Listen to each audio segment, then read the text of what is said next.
Friends, कैसे हैं आप सभी। आई होप अच्छे होंगे और आशा करती हूँ अपनी तैयारी भी अच्छे से कर रहे होंगे। स्वागत है आप सभी का आपके अपने चैनल स्टडी व्लॉग में शिवेंद्र पर। देखिए, हम हमेशा जो भी वीडियो मैंने बनाई होगी, मोस्टली आप लोगों से एक बात कही होगी कि हमें निरंतर प्रयास करना चाहिए, क्योंकि जो सफलता होती है वो दो ही चीज़ों से मिलती है।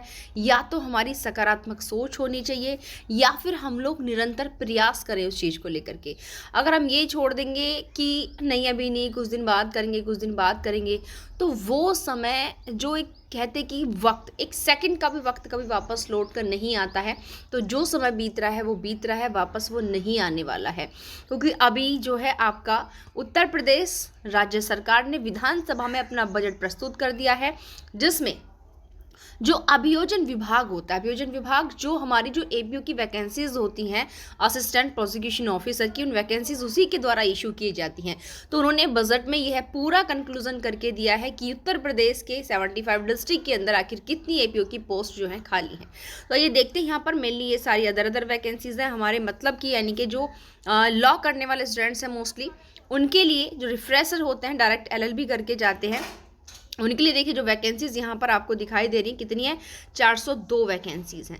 इसका मतलब हमारे यहाँ पर एपीओ की जो वैकेंसीज है कितनी है, 402 पोस्ट खाली हैं एपीओ की, ध्यान रखिएगा, ठीक है। अब यहाँ पर अब ये आपके गवर्नमेंट पर डिपेंड करता है कि वो 402 की 402 निकाले, या फिर इनमें से हाफ निकाले, या फिर 150 निकाले। बट सिंपल सी बात है, अगर 402 वैकेंसीज खाली हैं तो 100 से अबव ही वैकेंसीज जो है यूपी एपीओ की आने वाली हैं। और अगर अभियोजन विभाग ने अपने यहाँ से वैकेंट एपीओ की सीटों का ब्यौरा बता दिया है, तो इसका मतलब है जो जिस चीज़ की पोस्ट खाली है वो आने में अब वक्त नहीं लगेगा। अभी जो बात मैंने आप लोगों से शुरुआत में कही थी कि भाई वैकेंसी आने पर प्रिपरेशन कभी नहीं होती है, ठीक है, प्रिपरेशन हमेशा पहले होती है। क्योंकि हर देखिए, जब हम तैयारी करते हैं तो हर किसी स्टूडेंट का फंडा अलग होता है, किसी की थिंकिंग अलग होती है, ठीक है। पढ़ते सब एक ही चीज़ है, बट हर किसी के पढ़ने का एक तरीका अलग होता है। कोई स्मार्ट स्टडी करता है, कोई हार्ड स्टडी करता है। हार्ड स्टडी का मतलब कि जिन चीज़ों को डीपली में करने की आवश्यकता नहीं, वो उनको भी डीप में कर ले जा रहा है। स्मार्ट स्टडी का मतलब होता है कि जहाँ जिस चीज़ की रिक्वायरमेंट है उसको आप इतना ही करो, ठीक है।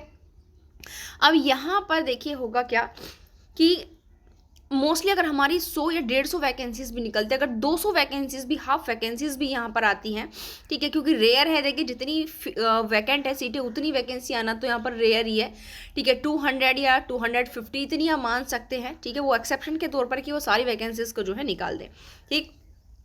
तो यहाँ पर आप लोग जानते हैं कि कम से कम 60 या 65,000 बच्चे फॉर्म फिल करेंगे, क्योंकि अब तक पीछे आप देख चुके हो भाई, आपके 2018 में जो वैकेंसीज थी वो 17 वैकेंसीज आई थी, बस 17 वैकेंसीज पर अभी आपके कितने फॉर्म थे, ठीक है, यानी कि और अभी आपकी जो है देखिए 44 प्लस उसमें ऐड हो करके जो 69 हो गई थी 2022 के अंदर। बट उसमें भी आप लोग जानते हैं कि कितने 50,000 के समथिंग फॉर्म थे। तो अगर यहाँ पर 200 के समथिंग भी निकलती हैं, इससे ज़्यादा भी निकलती हैं, तो फॉर्म आपके 60 से 70,000 तक जा सकते हैं। और नॉर्मली कुछ स्टूडेंट ऐसे होंगे जो परीक्षा जो है छोड़ते हैं, ठीक है। और वहाँ पर आप लोग जानते हैं कि जो प्री होता है, प्री जो है 15 गुना बच्चे क्वालिफाई करते हैं, यानी कि प्री में जो है जितने भी बच्चे फॉर्म फिल करेंगे उसका 15 गुना बच्चे जो है प्री में क्वालिफाई किए जाते हैं। और प्री में जो क्वालिफाई किए जाते हैं उनके 3 गुना जो है मेंस में लिए जाते हैं। और उसके बाद सिंपल सी बात है, जितनी सीटें निकली हैं उतने ही पर्सन जो है वहाँ पर सिलेक्टेड होने हैं इंटरव्यू के अंदर, आप लोग यह भी जानते हैं, ठीक है। अब यहाँ पर कहते हैं कि देखिए हर बच्चा इस चीज़ पर विश्वास नहीं करता, बट अगर हम बताएं तो ज़िंदगी में स्ट्रगल और लक दोनों चीज़ें चलती हैं। मैं ये नहीं कह रही कि हर किसी बच्चे का ये मानना होगा, बट इस प्रकार से चीज़ें चलती हैं। बट ये नहीं है कि आप अपने लक को लेकर बैठ रहे हो, तैयारी करें ही ना करें, वो तो कभी कभी किसी किसी का साथ देता है, अदरवाइज हमेशा क्या साथ देती है, आपकी स्टडी साथ देती है, ठीक है। इसलिए कोशिश करें कि वैकेंसीज़ का इंतज़ार बिल्कुल ना करें, क्योंकि आप अपने अंदर ये झांक कर देखें कि अगर कल ही आपके 10 दिन बाद वैकेंसीज़ का नोटिफिकेशन आ जाता है तो क्या आप उसके लिए प्रिपेयर हैं?